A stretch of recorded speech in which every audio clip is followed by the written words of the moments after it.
औज़ुबिल्लाहिमिनश्शैतानिर्रजीम बिस्मिल्लाहिर्रहमानिर्रहीम। अस्सलाम वालेकुम स्टूडेंट्स, आज हम करेंगे exercise number 4.6 and question number 11। यहाँ पे ये सब वैल्यूज़ के दरमियान में माइनस यूज़ हो रहा है, फ्रैक्शन में है, तो हम एलसीएम का मेथड फॉलो करेंगे। 2a ऐसे ही आ जाएगा और 2a-3 डिनोमिनेटर में भी ऐसे ही आ जाएगा। यहाँ पे 5 को भी एज इट इज़ लिख देंगे और 6a और 9 में से हम 3 कॉमन ले लेंगे तो अंदर हमारे पास 2a+3 आ जाएगा। यहाँ पे भी 4 और 3a+2 को कुछ नहीं कर सकते, ये एज इट इज़ आ जाएगा, ये 3 एज इट इज़ आ जाएगा। अब यहाँ पे ये दो वैल्यूज़ हैं, दोनों के दरमियान में माइनस है, तो हम पहले इनके स्क्वायर्स बनाएंगे। ये 4a का स्क्वायर यानी कि 2a का स्क्वायर बन गया और ये 3 का स्क्वायर बन गया।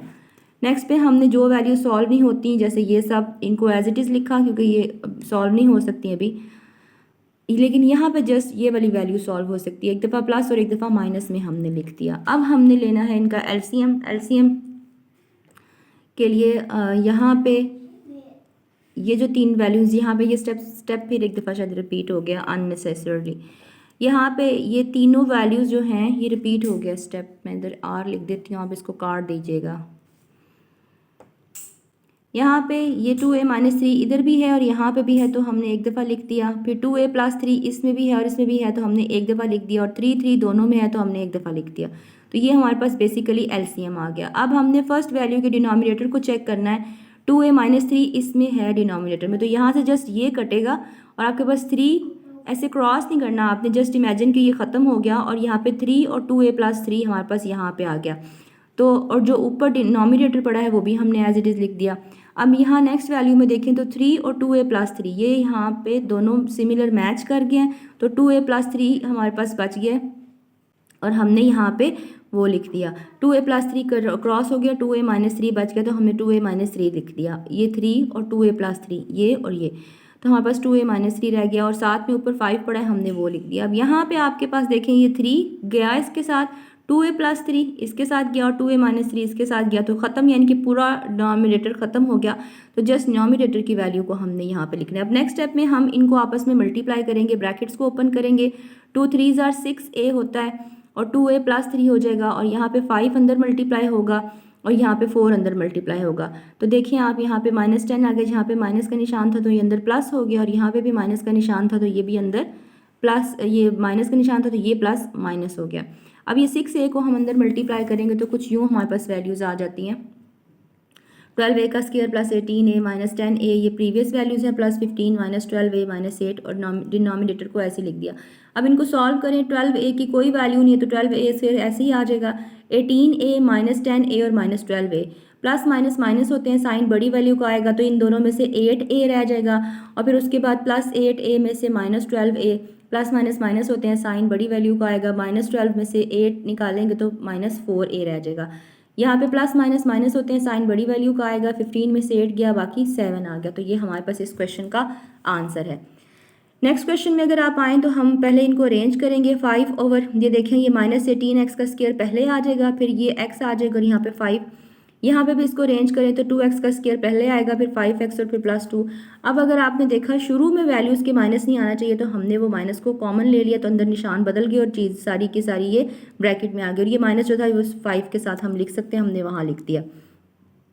अब इस वाली वैल्यू और जो ये वाली वैल्यू, इनके इकट्ठे हमने मिड टर्म ब्रेक स्टार्ट की। 3 वैल्यूज़ हो तो हम मिड टर्म ब्रेक करते हैं। आप क्विज़ वाले मैथ क्विज़ का एक सेक्शन प्लेलिस्ट मैं बना रही हूँ, उसके अंदर कुछ क्विज़ेज़ में डालती हूँ जिसमें अगर आपको नहीं पता कि 3 टर्म वाली वैल्यूज़ को कैसे सॉल्व करना है, कंप्लीटिंग स्क्वायर किसे कहते हैं, मिड टर्म ब्रेक कैसे सॉल्व करते हैं, 4 टर्म्स हों तो फिर क्वेश्चन को कैसे हम एनालाइज करते हैं कि हम कौन सा मेथड फॉलो करेंगे, तो काइंडली आप उस वाले सेक्शन को फॉलो करें, प्लेलिस्ट क्विज़, और उससे आपको ये सारी एम्बिग्विटीज़ क्लियर हो जाएंगी और आपको ऐसा ऐसा कॉन्सेप्ट्स क्लियर हो जाएंगे। क्योंकि एग्ज़ाम के अंदर आपको टर्म्स को देख के पहचानना होता है कि हम कैसे सॉल्व करेंगे, आपको एक्सरसाइज का नंबर नहीं दिया जाएगा। तो इसलिए आप क्वेश्चन देखिए और आपको पता चल जाए कि हमने इसको कैसे सॉल्व करना है। इसके लिए आपको टर्म्स पता होनी चाहिए कि 3 टर्म्स हैं, 2 हैं, 4 हैं और उनको सॉल्व करने के लिए क्या क्या मेथड फॉलो कर सकते हैं। तो प्ले लिस्ट क्विज़ आपको हेल्प आउट करेगी। और kindly don't forget to subscribe the channel. यहाँ पे अब हम इसकी मिड टर्म ब्रेक कर रहे हैं, इस वाली वैल्यू की भी मिड टर्म ब्रेक कर रहे हैं। ये देखिए ऐसे, अब ये x अंदर मल्टीप्लाई हो गया है, प्रीवियस प्रोसीजर है सारा, यहाँ पे x मल्टीप्लाई हो गया। मिड टर्म ब्रेक हम अच्छे तरीके से पिछले लेक्चर्स में कर चुके हैं। अब यहाँ पे ये देखें ये 9x - 5 मिड टर्म ब्रेक लेते लेते यहाँ पे ये दोनों कॉमन आ गया और यहाँ पे x + 2 और x + 2 कॉमन आ गया। तो अब हमारे पास मिड टर्म ब्रेक को सॉल्व करके जो फाइनल आंसर आता है वो ये आता है, ये देखिए यहाँ पे ये और यहाँ पे ये। अब हमने एलसीएम लिया 9x - 5, यहाँ पे आ गया 2x + 1, इसमें भी है इसमें भी है, वो एक दफ़ा आ गया, और x + 2 एक दफ़ा आ गया। अब डिनोमिनेटर्स में ये दोनों वैल्यूज़ क्रॉस हो जाएंगी, ये और ये क्रॉस हो जाएगा, हमारे पास बच जाएगा x + 2, तो वो x + 2 लिखा और जो ऊपर पड़ा था वो भी मिला के लिख दिया, तो -5। अब यहाँ पे देखें x + 2 और 2x + 1, x + 2 2x + 1 इमेजिनरी हमने क्रॉस कर दी, क्या बच गया 9x - 5, वो यहाँ आ गया और 2 ऊपर पड़ा हुआ है।